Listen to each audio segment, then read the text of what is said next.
Long lines for life's most vital element. Oxygen is in short supply for COVID-19 patients who are struggling to breathe. Shortages and price gouging have already cost lives in Peru's Amazon cities. But now there's also a lack of medicinal oxygen in the capital, Lima. Entering the fourth month of the pandemic and hospitals are running out of oxygen.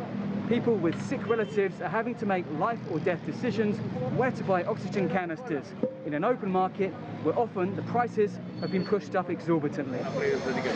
Out of sheer desperation, many Peruvians have turned to the black market, often paying many times the normal price.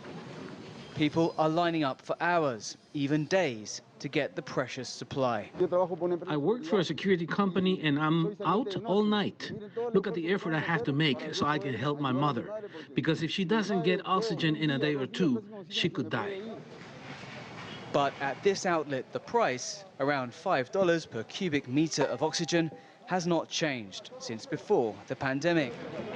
And news spreads fast, says company manager Luis Alberto Balsayo.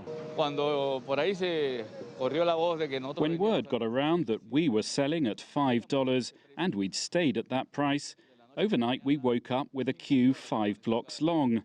My God, what a commitment for us, but luckily we had enough for everyone. People are grateful despite the wait. We thank you, sir, for what you are doing.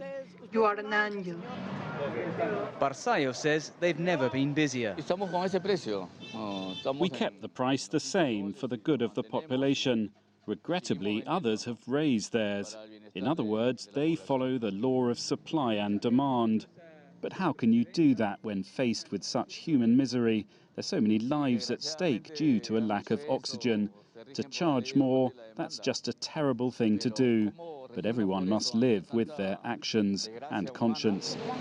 Peru is battling one of Latin America's worst coronavirus outbreaks as the pandemic has stripped bare its chronically underfunded healthcare.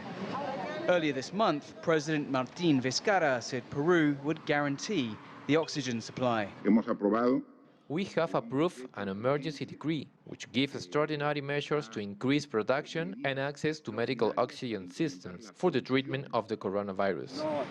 But for those caring for often elderly patients, it's a daily struggle to find the resources to keep them alive. Dan Collyns, CGTN, Lima.